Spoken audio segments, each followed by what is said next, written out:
सभी को जय माता दी। कक्षा 12 नामा के मूल तत्व सब्जेक्ट में मैं गिरीश सर आप सभी स्टूडेंट्स का हार्दिक स्वागत करता हूं। आज हम चैप्टर नंबर 5 प्रवेश के अंदर सवाल नंबर 19 का अध्ययन करेंगे, जो बहुत अच्छा सवाल है। सवाल नंबर 19 हमें पेज नंबर 214 पे दिया है। 19वां क्वेश्चन इस प्रकार से है, टप्पू और सोनू 1:2 के प्रमाण में लाभ हानि बांटने वाले एक पीढ़ी के साझेदार हैं। तो दो साझेदार है टप्पू और सोनू, उनका अनुपात है 1:2। इतना पढ़ते ही हम हमारा रफ काम करेंगे आवश्यक गणना में। सबसे पहले लिखेंगे साझेदार टी और एस, टप्पू का टी सोनू का एस लिखा। उनका पुराना भाग बुक में दिया है 1:2। तो 1:2 मान टोटल कितना हुआ 3, मान 1/3 और 2/3, बराबर। ये पुराना भाग मिला हमें। आगे 31/3/2016 के दिन उनकी पीढ़ी की पक्की तलपट निम्नानुसार थी। ये पक्की तलपट दी है। हम फर्स्ट ऑफ ऑल समायोजन टिक करेंगे। ख्याति का मूल्यांकन, ख्याति का समायोजन टिक नहीं करते। देनदार पर उपत्र नरमा तो देनदार पर टिक करेंगे, संपत्ति लेना में दिया होगा। जमीन मकान है तो जमीन मकान में टिक करेंगे। यंत्र है तो यंत्र में टिक करेंगे। स्टॉक है तो स्टॉक में टिक करेंगे। गौली और टप्पू ये साझेदारों के नाम के समायोजन हम टिक नहीं करते। आवश्यक खाते तैयार करके प्रवेश के बाद की पक्की तौर पर तैयार कीजिए। तीनों साझेदारों का लाभ हानि का नया प्रमाण भी निश्चित कीजिए। ओके, हम यहाँ पे लिखे ऊपर तारीख। तो उन्होंने गौली को नए साझेदार के रूप में प्रवेश दिया। किसको प्रवेश दिया है? गौली को दिया है। माना दो साझेदार तो थे ही हमारे पास, टप्पू और सोनू।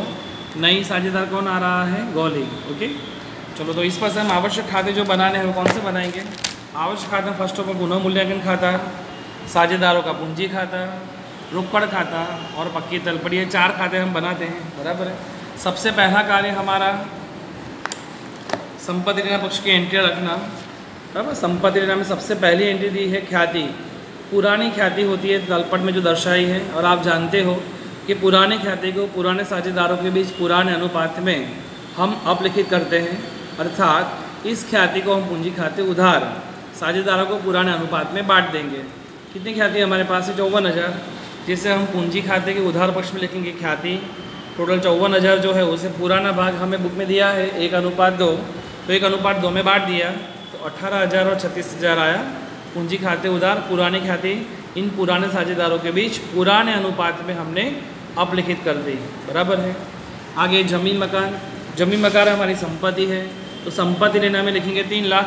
ठीक है, तो इनर कॉलम में लिखेंगे जमीन मकान संपत्ति लेना में लिखा जमीन मकान, इनर कॉलम में 3 लाख। यंत्र 1 लाख, इनर कॉलम में लिखेंगे। ठीक है, इसलिए यंत्र 1 लाख। स्टॉक 40,000, ठीक है, तो इनर कॉलम में लिखेंगे स्टॉक, इनर कॉलम में 40,000। देनदार 80,000, ठीक है, तो इनर कॉलम में लिखा देनदार 80,000। जबकि रोकड़ खाता जाएगा, रोकड़ खाते में शेष आगे लाए उधार पक्ष में 40,000। रोकड़ खाते उधार में लिखेंगे शेष आगे लाए 40,000। इस प्रकार हमने संपत्ति लेना की एंट्रियाँ रख दी। पूंजी दायित्व में फर्स्ट एंट्री है पूंजी। आप जानते हो पूंजी जाएगी पूंजी खाते जमा में, शेष आगे लाए। टप्पू में 2 लाख और सोनू में 3 लाख। टप्पू और सोनू खाते के जमा पक्ष में लिखेंगे शेष आगे लाए। टप्पू में 2 लाख, सोनू में 3 लाख। लाभ हानि खाता, आप जानते हैं कि लाभ हानि खाता एकत्रित लाभ है, और एकत्रित लाभ को साझेदारों के बीच बांट देते हैं। तो साझेदारों के पूंजी खाते के जमा पक्ष में लिखेंगे लाभ हानि खाता, बराबर। टोटल लाभ हानि खाता कितने का दिया है? 48,000, जिसे 1:2 में हम बांटने पर आएगा 16,000 और 32,000, बराबर। लेनदार हमारा दायित्व है, तो पूंजी दायित्व में लिखेंगे 50,000 लेनदार के दायित्व पक्ष में। डूबा नमत का समायोजन है, इसी से अभी कहीं नहीं लिखेंगे, जब उसका समायोजन आएगा उसके बाद हम लिखेंगे, बराबर है। चलो, फर्स्ट समायोजन दिया है हमें। ख्याति का मूल्यांकन 54,000 का किया गया। ख्याति का मूल्यांकन कितने का किया गया? 54,000। पर इस ख्याति के मूल्यांकन पर से हमें नए साझेदार की ख्याति जो समायोजन 6 में लिखा है, समायोजन 7 में लिखा है, गौली अपने भाग की ख्याति रोकड़ में लाएगा। इसका अर्थ ये है कि जो 54,000 की ख्याति है उसमें जो गौली की ख्याति है वो किस में लाने वाला है? रोकड़ में लाने वाला है। तो 54,000 की ख्याति का मैंने बताया था आपको पहले कि जब भी पीढ़ी की ख्याति दी हो उसका नए साझेदार के भाग से गुणा करो, जिससे नए साझेदार की ख्याति मिलेगी। गौली अपने भाग की ख्याति की रकम रोकड़ में लाएगा, पर कितनी लाएगा ऐसा कहा हुआ नहीं है। तो यहाँ से वो ख्याति का समायोजन पर से पता चलता है कि टोटल ख्याति 54,000 दी है, तो गोले की ख्याति अगर निकाल दी हो तो गोले के भाग से गुणा करो। और प्रॉब्लम ये है कि यहाँ पे गोले का भाग नहीं दिया है, खाली प्रवेश दिया ऐसा कहा है। पर हमें समायोजन लास्ट देखें 8वां समायोजन, उसमें उन्होंने कुछ कहा है कि टप्पू अपने लाभ का 1/3 भाग और सोनू, यहाँ गलती से बुक में गलत छपा है कि अपने लाभ का दिया है, पर यहाँ आना चाहिए अपने भाग अपने लाभ में से। तब टप्पू अपने लाभ का 1/3 भाग और सोनू अपने लाभ के भाग में से 1/6 भाग गोली को देंगे। अगर टप्पू और सोनू इकट्ठा होकर गोली को देंगे तो इनका एक त्याग हुआ, बराबर है। तो उसकी हम गणना करते हैं कि हमारे पास यहाँ पर टप्पू अपने लाभ का कितना भाग दे रही है, 1/3 भाग। तो हम लिखेंगे गणना में कि टप्पू अपने लाभ का 1/3 भाग देगा। तो अपने भाग का लाभ का भाग दिया हो तो मैंने बताया था आपको पहले गणना में, अगर उसका त्याग निकालना तो अपने लाभ के भाग से गुणा करना पड़े। टप्पू का लाभ का भाग कितना दिया है, 1/3, उसमें वो त्याग भी कितना कर रही है, 1/3। गुणा करो, अपने भाग लिखा हो, जब नहीं अपने लाभ का भाग लिखा तो अपने भाग से गुणा कर देंगे। तो 1/3 अपना टी का भाग, अपना भाग कितना है 1/3, जबकि दिया भी कितना है 1/3। गुणा करो, 1 एकम 1 और 3 दिया 9। इसका अर्थ ये है कि टप्पू का जो त्याग है वो 1/9 होगा, बराबर। अब गलती से बुक में जो गलती से छपा हुआ है वो खास सुधार है सभी स्टूडेंट्स कि सोनू अपने लाभ का नहीं दिया है। अगर अपने लाभ का दिया होता तो अपने लाभ से गुणा करना पड़ता, पर यहाँ ऐसा लिखा है कि सोनू अपने लाभ में से 1/6 भाग गोली को देंगे। अगर अपने भाग लाभ के भाग में से दे रही है तो डायरेक्टली त्याग दिया है, बराबर। सोनू अपने लाभ के भाग में से 1/6 भाग गोली को देगी। अगर में से लिखा है अपने भाग में से ही तो डायरेक्टली त्याग ही दिया है। तो गोली का सोनू कितना त्याग कर रही है, 1/6।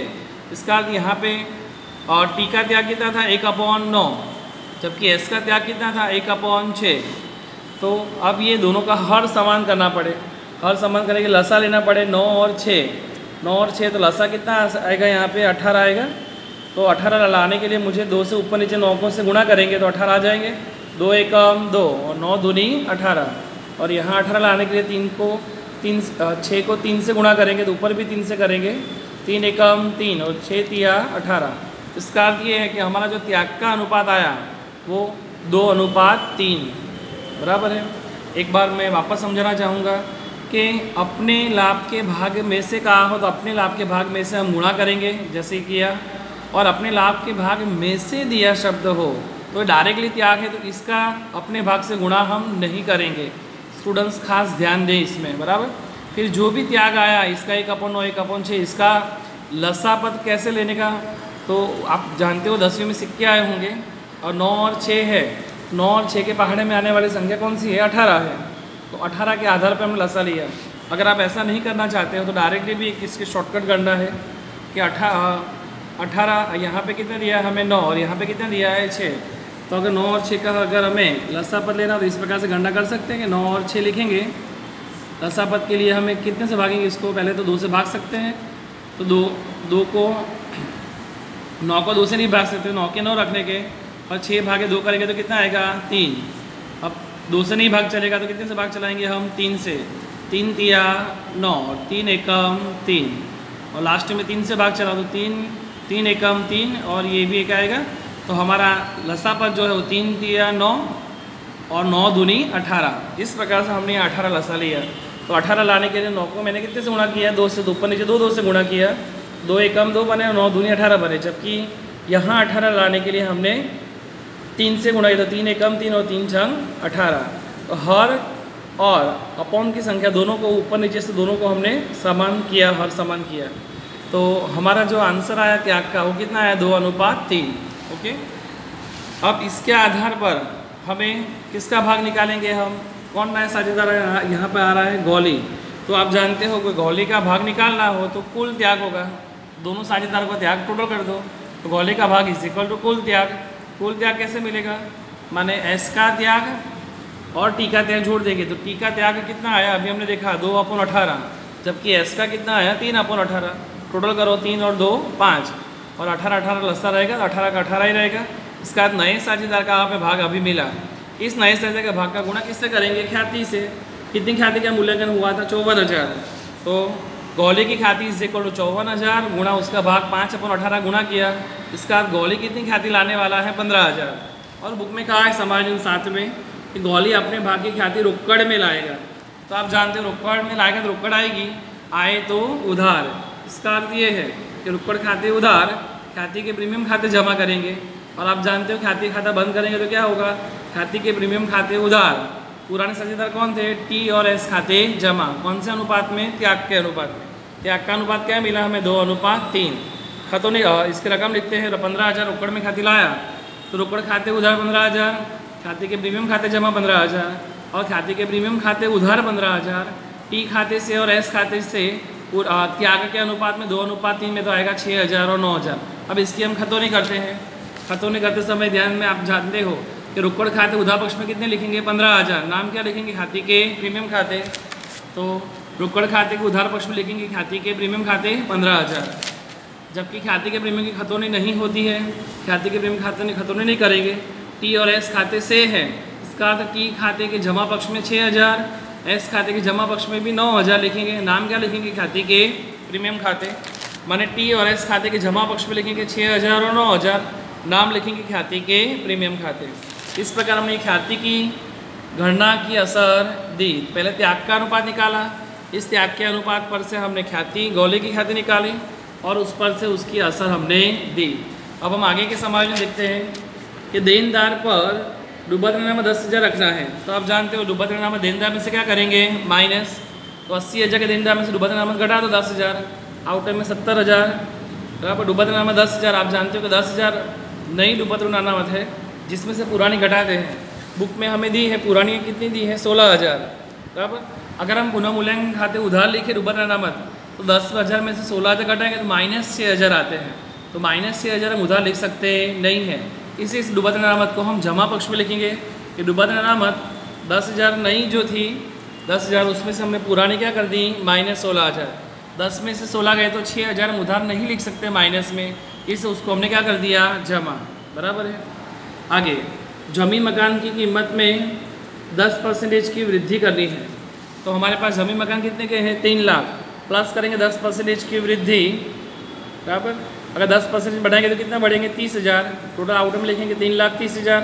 वृद्धि होने से लाभ होगा, लाभ होगा तो पुनः मूल्यांकन खाते जमा पक्ष में लिखेंगे जमीन मकान खाते 30,000। यंत्रों की बही कीमत उसकी बाजार कीमत की अपेक्षा 25% अधिक है। तो अधिक करनी नहीं है पर अधिक है तो गलत गिनी है उन्होंने कीमत। फिर से यंत्रों की जो बही कीमत है उसकी वो बाजार कीमत की अपेक्षा 25% अधिक है। ज़्यादातर यंत्र हम बही कीमत से बताते हैं, उसकी बाजार कीमत अधिक है तो उन्होंने गलत अधिक गिनी है।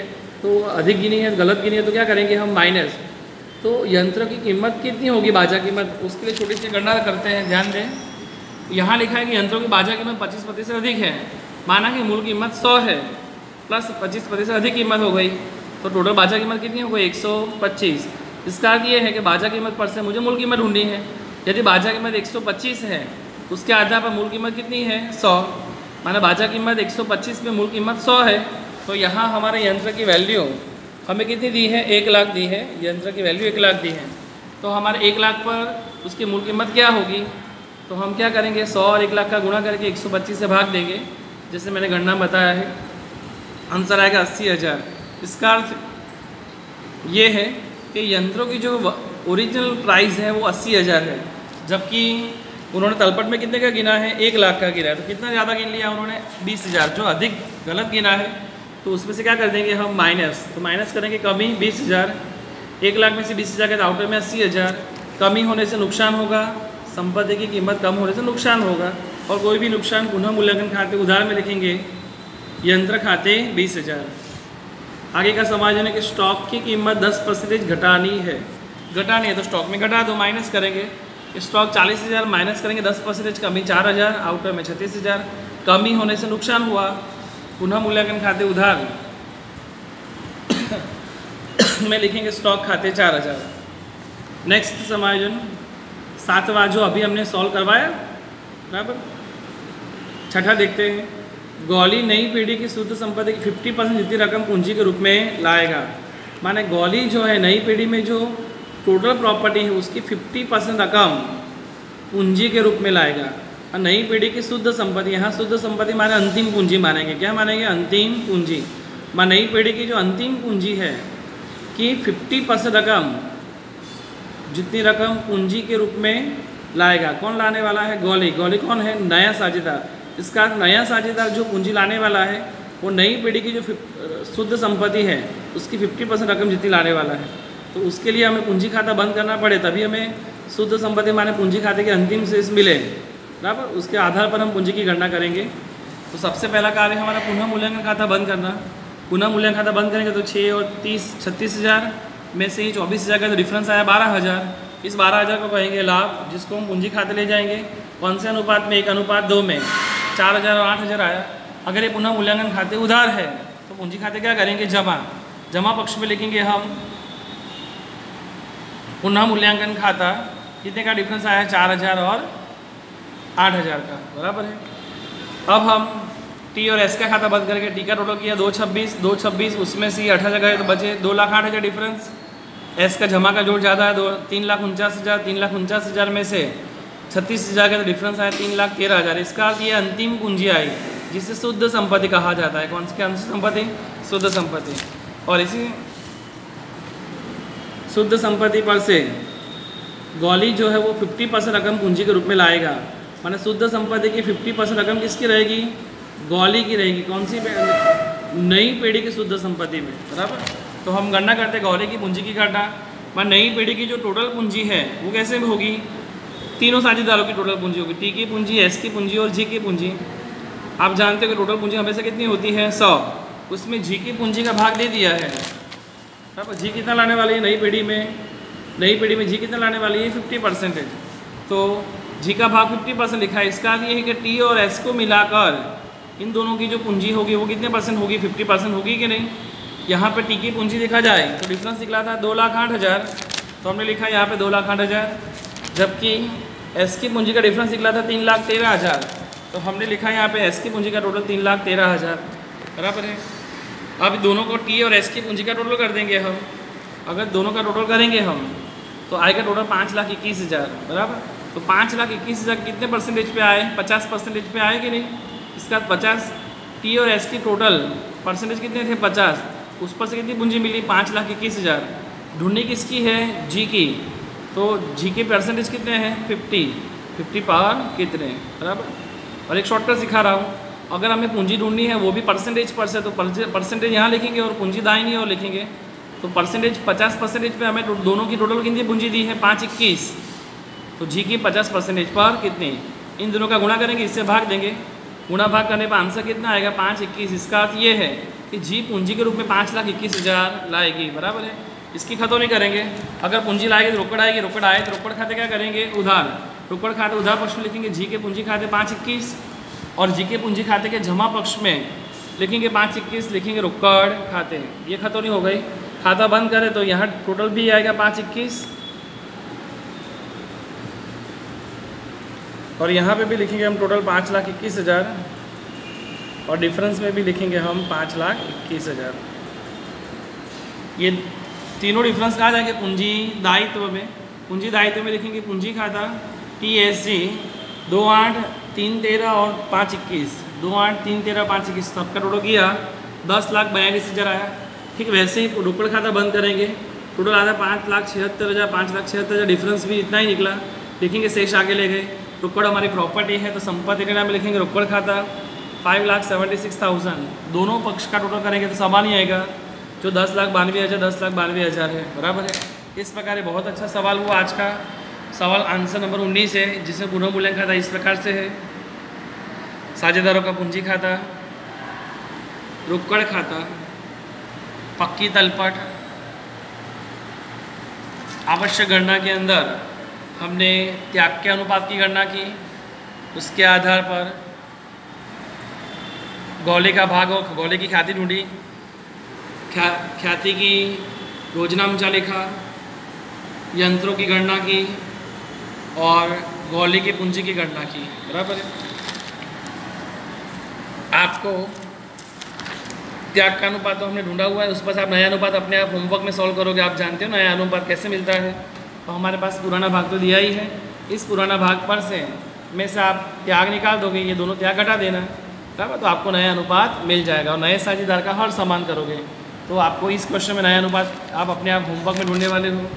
आज का होमवर्क इस प्रकार से है, आंसर 19 और उदाहरण 30, बराबर। सभी स्टूडेंट्स सॉल्व करेंगे। सभी स्टूडेंट्स को जय माता दी।